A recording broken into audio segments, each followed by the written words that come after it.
win at Anfield, which is a good thing for us. So these are the things. I'll tell you what FSG is. FSG will get you to the top of the mountain, but FSG will not keep you at the top of the mountain. And that's the problem that I have.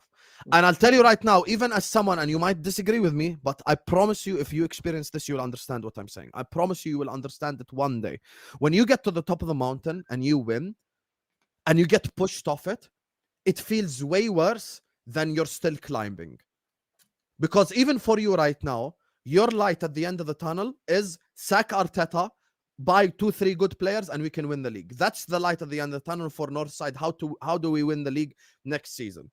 For me, my issue is not getting to the top of the mountain. My issue is I'm going to get pushed off of it, just like I got pushed off of it last season. You speak to top gunners all the time. What do they tell you? Oh, Slot inherited a squad with all-timers. Okay, Habibi, we had these all-timers for the last 4 years. Why haven't we won a league title in 4 years? Why? We were on the verge of winning a quadruple, and we ended up signing Nunes, Carvalho, and I don't know, and I forgot even the third player who we signed, some random Calvin Ramsey. Do you even know who that is? No, you don't. Fabio Carvalho doesn't even start for Brentford. We were on the cusp of winning a quadruple, and that's what we did that summer. We ended up finishing 5th. A year later, we sold 7 midfielders, bought 3 midfielders. And in the January, when me and you were doing content together, and I said that Liverpool are going to fall off if we don't buy a forward, lo and behold, we don't buy a forward, Liverpool fall off. People think that this is new. This is not new. By the way, Salah last season had the top goals and top assists in December. Then he went to AFCON and came back with an injury. And he came back against Manchester City, where we started. If you open a new tab as I'm speaking right now and just Google Liverpool 1, Manchester City 1, look at the team we started against Manchester City. They had Rodri, KDB, everyone. And we started like Harvey Elliott, Diaz, Nunez, Connor Bradley, Joe Gomez, Kwanzaa, Kelleher. And we had more possession than them and everything. Jurgen Klopp's greatness. But Salah puts Diaz through on goal. Diaz is looking at Ortega straight in the face, and he shoots at the corner flag. And the game after that, Man United, we have 15 shots. They have 0 in the first half. The scoreline is 1-0 to Liverpool. We get bit in the ass. Crystal Palace at home. Anyone who watched Liverpool against Crystal Palace right before Arsenal, before Aston Villa, we lost those games in completely different fashions. You, Unai Emery, out-tacticked Arteta. Me, I have my players miss about 5-6 gilt-edged goal-scoring opportunities. Gilt-edged, I'm talking about right in front of goal. Missing one-on-ones, bro.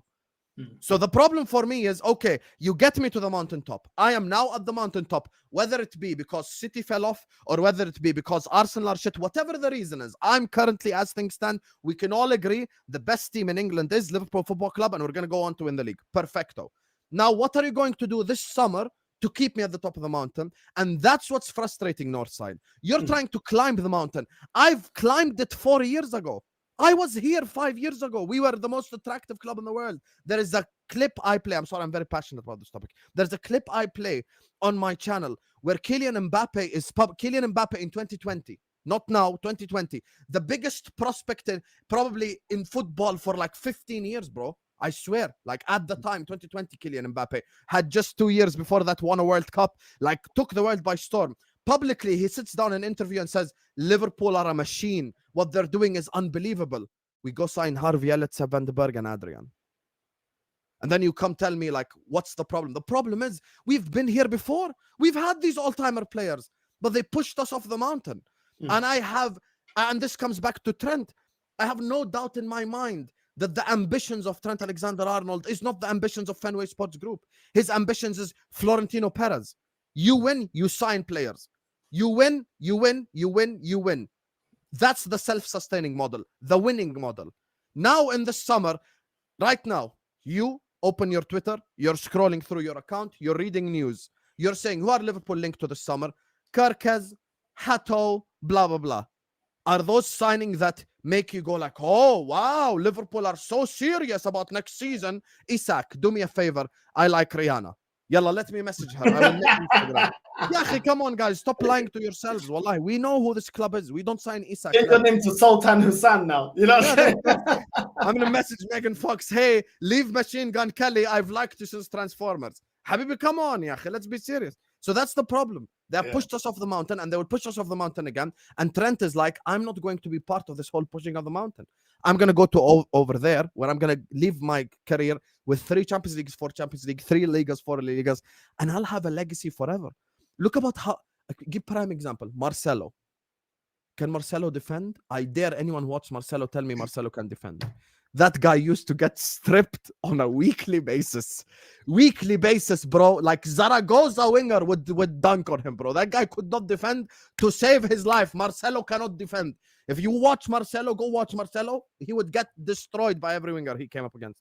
Look at his legacy in football. The best left back ever, they call him. This is Real Madrid, bro. And with us, Federico Chiesa. That's so sexy if it was 2020. But unfortunately, it's 2024. You get me? So that's my rant on FSG. No, everything you've said, I can't debate that. I completely agree with you. I think with you guys, it's like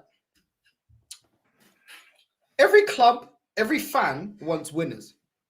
But this is the other side of winners. When you're not winning, they want to leave. Do you remember Wayne Rooney going to Fergie saying, "Who we buying? Because I'm looking to leave this summer." You remember that? Yeah. And this is the thing, yeah. When winners like Van Persie wanted to leave Arsenal, or Nasri wanted to leave, I never had bad energy towards them. Do you know why? Because I hold it to my board and my ownership. Because this is the double-edged sword with winners. Mm-hmm. Winners want to be at your club when you're winning. When you don't want to win, there's no loyalty here. The reason everybody wants a winner at their club.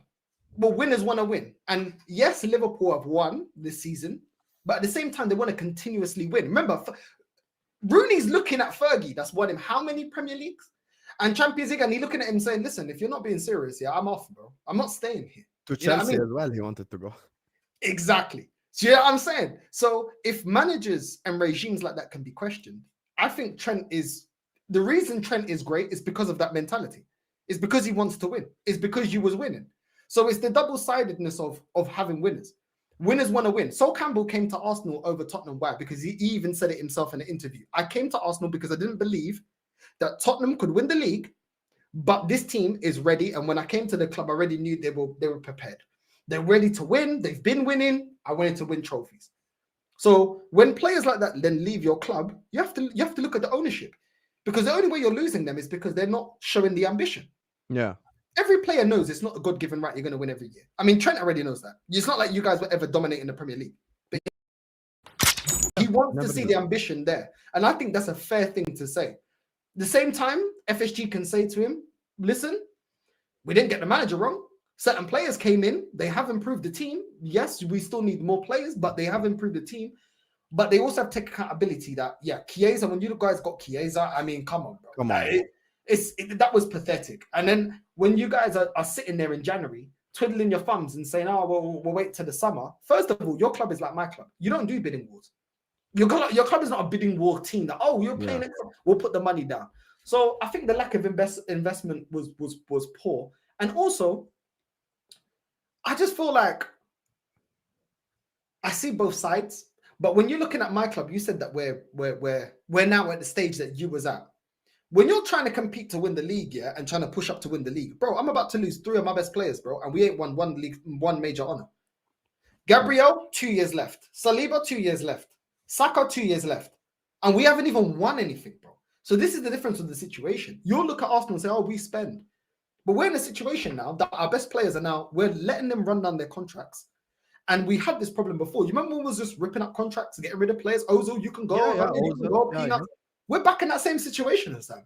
And we're back stuck with players on stupid amount of money that we're struggling to get rid of. Zinchenko, Dortmund wanted to buy him 150,000 a week. He's on right now. They said, "Nah, we're good." You know what I mean? We're good. Kivio, that's on 50,000. They said, "No, we don't want him back in Syria." This is what we're going through. So a little bit different, the situation at Arsenal. But your one you can solve. Do you agree with that? Yeah, but both you can solve, because FSG can't. But how can I solve my problem? FSG's got money. They choose not to spend money. The same way Arsenal choose to get bums in jobs that are specialists that shouldn't be of the level of Arsenal. Yeah, but you can change those bums. I can't make John spend money. That's the problem. I can't make them, bro. I wanted Saka out. I mean, I wanted Arteta out. And look how long I've been asking for Arteta out. Can I make them sack Arteta? No, you can't make by yourself. But if the Arsenal fans come together, stop putting their asses in the Emirates, he leaves. But Like- you can get changed in the same way, though. Your fan base could if they wanted to. Both of our fan bases choose not to. But it's a lot more difficult to get an owner out than it is to get a manager out, to be fair. You have to be fair and say that at least. Without the fan base moving together, it's hard to get any change at all, bro. I agree. It's hard to get any change at all because, bro, if I got my fan base, which they're going to keep applauding Arteta getting in the top four and getting Champions League football, the ownership ain't going to change. But then you guys do the same thing with FSG. But the difference is at least you'll see a major honours. So I'm not saying it to accept what you're going through, but you can understand from my perspective, your project and processes actually deliver major honours. Mine doesn't. Yeah. So when you're The asking big majors once every 4 years. you're winning Champions League. You're winning cups along the way of winning Premier Leagues. You're then starting a new project with a new manager. Yeah, and your fan base ain't crying about club moving on to slot. All of a sudden, boom, he's improving players. My club, we said we're improving players for 4 or 5 years to become world class. Your manager goes in there, improves players, and one season gets the trophy over the line. There's a big difference between your pain and my pain, bro. There's a big difference between your pain and my pain. I'm telling you. Your pain is just easier to solve, and but I hear where you're coming from, and I understand what you're saying. But your pain is easier to solve because tomorrow they could wake up and go like, "Fuck this Arteta guy, he ain't solving the problem. Let me hire a new guy." It could solve, it could change, but with me, listen, it's just even Richard Hughes, who I spoke about negatively just now. I looked at his track record at Bournemouth. Bro, he's the guy that got Kluivert, he's the guy that got Kirkazim, he's the guy that got Semenyo in, he's the guy that hired Iraola. So he's done good stuff before. But when your hands are tied, go spend this 20 million budget we gave you. What are you going to do with this 20 million? So that's my point. Like at the end of the day, you hired Berta, so one part of your problem is gone. Edu's now gone. If you could sack Arteta potentially, or he leaves, and now you have the money to spend because Kroenkes will spend it, and it's in the hands of the right people. I'll put it to you this way: if I had Kroenkes' ambition over the last 8 years and with Jurgen Klopp, I think we'd had at least one more Premier League minimum and one more Champions League minimum. If you gave Jurgen Norbert Klopp 700 million to spend in the 5 years, he even worse 750. He would want so much. Like he would actually, and even like someone like Rice. Had we even signed Rice, like remember when Caicedo said no to us? Had we got Rice, we would probably won the league last season. We would want people forget this. We were top of the league, 5 points ahead of Man City, and then the robbery happened. Man City, you bums, hold that. That's why I always cry at your downfall. Hope you get found guilty. Now, listen, I hear it, man. It's hard because I'm in my position, you're in your position. You're invested in Liverpool, I'm invested in Arsenal. So it's hard for me to say, but you can understand in terms of trophies, which is what the game's about. Yes, you of can course. understand with mine it is worse because it's like nothing ever changes. At least your fan base, I don't feel like your fan base is as deluded as my fan base. My fan base will applaud anything, bro. Anything. They will applaud. They applauded Edu that had no experience. They applauded Arteta. They applauded 100,000 when Reece Nelson out of contract. We upped it. 100K, stay. This filo da puta, this flipping chicken nugget head had not done nothing, bro. Nketiah. Man looks like Eddie Murphy. Welcome to America, bro. What did that guy ever do, bro? Do you know what I mean? Come on, bro. The attachment and the prop for these players at Maka, bro, it's different, bro. I don't recognize. You can't sit there and say you don't recognize the club that you grew up supporting because it's actually been better than what you saw. Not that you have to accept that. Yeah, I'm not saying that because you're right to call that your club, and I'm not gonna do all of that because you are right in what you're calling that your club. I'm looking at it thinking I can't recognize my club, bro. I can't recognize my club. I don't recognize this club. This is not the club I grew up supporting, bro. This is the club I grew up supporting, bro. The only match I have when we're winning. This is what I recognize. I don't recognize what I'm seeing over there. And I will not spend money. I will not spend money, Hassan. I don't go back to the stadium. I'm not investing money. My club, yeah, you're talking about when we're at the top of the pinnacle and trying to get number one. My club is talking about extending the stadium. Extending the stadium when my bench looks like that. We've got Jorginho, Kivior, and all these bums, Sterling, and all these bums on the bench. Jesus on the bench. Come on, bro. Is this a serious club right now? But then I'm labeled negative because instead of a stadium expansion, I want to go out there and get over the line and buy world-class players. That's negative of me. And for me to be angry of seeing this crap for 21 years, I'm negative, bro. Because I should be happy about this. Why should I be happy about this? This fan base want me to defend Arsenal and I'm a fake fan because I don't defend. No, give me something to defend. Give me something to defend. And you know when I can defend this club? When you win me trophies. Then I'll defend you in every stream. Anyone talking rubbish, I'll defend this club because you've given me something to defend. They give me nothing to defend and I'm supposed to say, Champions League, journey to be proud of. That's what I'm supposed to defend you with. 3 attempts against Newcastle, we're eliminated. They beat us every time. Manchester United in the cup, we're eliminated. But I'm supposed to believe we're going to go on and produce against Real Madrid. Come on, bro. As much as I would love to laugh at you guys, I never grew up having beef with Liverpool because your dominance was never coincided with my dominance, really and truly.